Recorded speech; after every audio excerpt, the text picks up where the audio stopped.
Hi everyone. आज इस video में हम लोग डेटा स्ट्रक्चर के एक बहुत ही अच्छे टॉपिक स्टैक के बारे में पढ़ रहे होंगे, जिसमें हम लोग जानेंगे कि स्टैक क्या होता है, कैसे काम करता है, उसका पूरा एल्गोरिदम समझेंगे और उसके कोड को लिख के देखेंगे कि हम स्टैक को कैसे इम्प्लीमेंट कर सकते हैं। तो चलिए,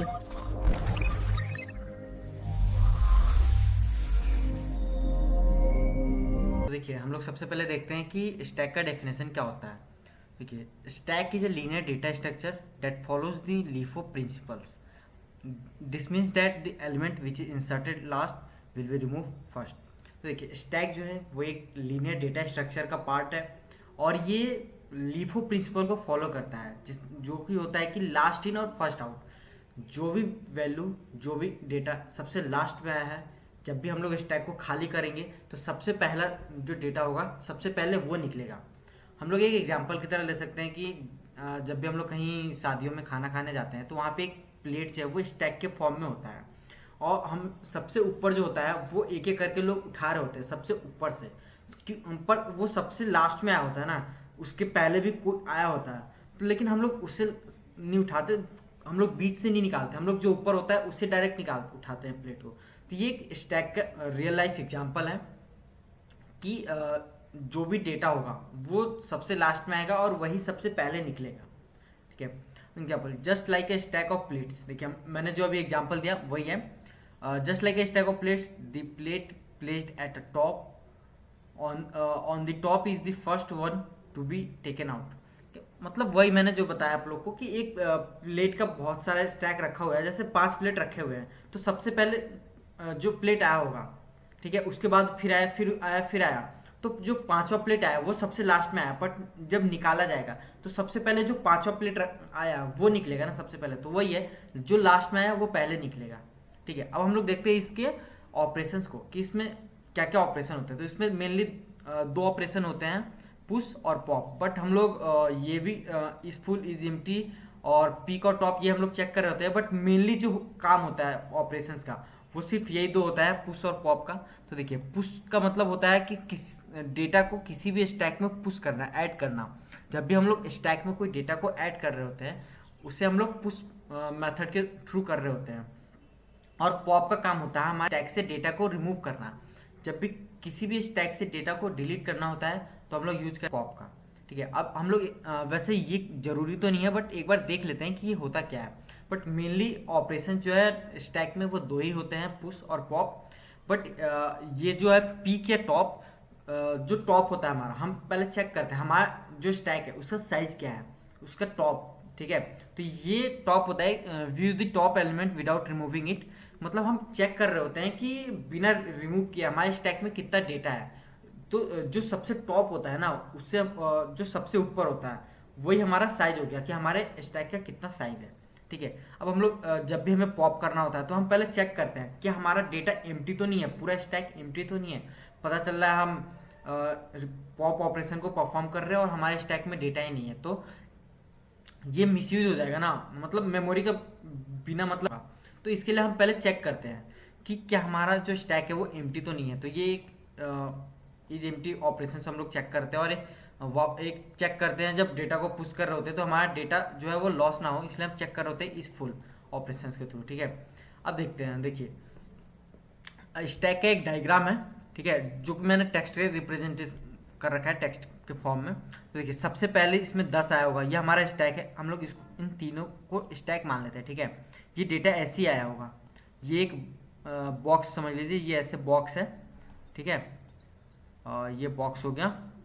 ठीक है, अब इसमें सबसे पहले आया होगा 10, फिर 20, फिर 30।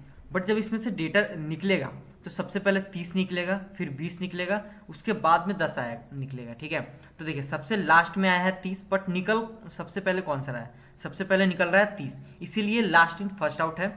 ठीक है, सबसे देखिए सबसे पहले 10 आया, ये बॉटम हो गया और हमारा टॉप हो गया। अब उसके बाद हमें कुछ इंसर्ट करना है तो हम 40 को इंसर्ट करेंगे तो 40 हमारा टॉप हो जाएगा। अभी हमारा टॉप जो है वो 30 है, जैसे हम कोई डेटा को इंसर्ट करेंगे हमारा जो टॉप होगा वो 40 हो जाएगा। ठीक है, अब देखिए इट विल परफॉर्म पॉप। जब भी हम पॉप करेंगे तो 40 जो है वो रिमूव हो जाएगा, जैसे ये टॉप है, ये टॉप से 40 रिमूव हो जाएगा और टॉप हमारा आ जाएगा 30 पे। और जब भी हम कुछ पुश करेंगे, जैसे कि मैं यहाँ पे 50 पुश कर रहा हूँ, तो ये जैसे अगर 30 है तो 30 के यहाँ पे 50 आ जाएगा और हमारा जो टॉप होगा वो 50 हो जाएगा। ठीक है, अब देखते हैं हम लोग पुश के एल्गोरिदम को कि पुश का एल्गोरिदम है वो काम कैसे करता है। तो देखिए स्टेप बाय स्टेप समझते हैं। देखिए सबसे स्टेप 1 में क्या करते हैं, हम पहले चेक कर रहे होते हैं कि हमारा जो टॉप है वो मैक्स -1 है या नहीं है। ठीक है, जैसे कि अगर मैक्स की वैल्यू हम लोग जैसे लेते हैं 5, तो हम चेक करते हैं कि हमारा जो टॉप है वो 5 - 1 यानी कि 4 है या नहीं है। अगर 4 नहीं हुआ, जैसे कि हमारा जो टॉप है, टॉप की वैल्यू जो है वो 5 है और मैक्स भी 5 है, तो 5 - 5 0 हो जाएगा ना। तो इस कंडीशन में हम चेक कर रहे होते हैं। तो अगर ये टॉप, सॉरी, हम पहले चेक करेंगे कि हमारा जो 5 है वो -1 हम चेक करेंगे। अगर मैक्स -1 हुआ यानी कि 4 और हमारे स्टैक का साइज है 6। ठीक है, हम एक स्टैक का साइज लेके चलते हैं, जैसे कि हमारा स्टैक का साइज है 6 और हमारा जो टॉप है अभी तक हमने डेटा को इंसर्ट किया है वो 5 नंबर तक ही किया है। तो हम चेक करेंगे मैक्स यानी कि 5 - 1 तो वो होगा 4, यानी कि हमारे उसमें जगह खाली है। तो हाँ, अगर यहाँ पे जगह खाली नहीं होता, हमारा स्टैक फुल होता, तो हम प्रिंट कर देते सिंपली स्टैक ओवरफ्लो और हम प्रोग्राम से बाहर आ जाते। बट हमारे पास अभी स्टैक में प्लेस खाली है, तो हम टॉप की वैल्यू को एक बढ़ा देंगे और टॉप में एक डेटा को इंसर्ट कर देंगे। ये एक्स जो है वो डेटा इंसर्ट हो रहा है और प्रिंट कर देंगे कि डेटा जो है वो इंसर्टेड सक्सेसफुली। ये एक्स की वैल्यू जो है वो हमारा डेटा है और हम प्रोग्राम से बाहर आ जाएंगे। सेम यही काम होता है पॉप में भी। हम पहले चेक कर रहे होते हैं कि टॉप जो है वो -1 है या नहीं।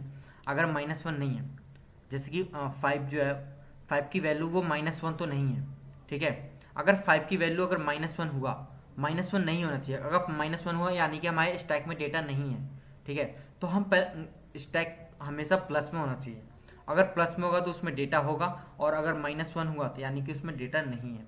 और ये -1 क्यों है, यहाँ पे 0 क्यों नहीं है, क्योंकि हम जब भी स्टैक को चेक कर रहे होते हैं तो हम लोग इंडेक्सिंग जो कर रहे होते हैं वो 0 से कर रहे होते हैं, इसलिए यहाँ पे -1 है, 0 नहीं है। ठीक है, ये बहुत लोग कंफ्यूज होते हैं इस बात में, तो मैंने क्लियर कर दिया। अगर यहाँ पे 0 होता, ठीक है, तो यानी कि डेटा है हमारे इसमें स्टैक में। और अगर यहाँ पे भी -1 है, अगर जैसे ही हमारा -1 हुआ यानी कि हमारा स्टैक जो है वो खाली है, तो हमें इतने सारे ऑपरेशन, ये जितने भी स्टेप्स है ये हमें नहीं करने पड़ रहे हैं। ठीक है, ये इतना स्टैक नहीं करना पड़ रहा, जितना भी स्टेप्स है हम डायरेक्ट यहाँ पे प्रिंट कर देंगे स्टैक अंडरफ्लो और हम प्रोग्राम से बाहर आ जाएंगे।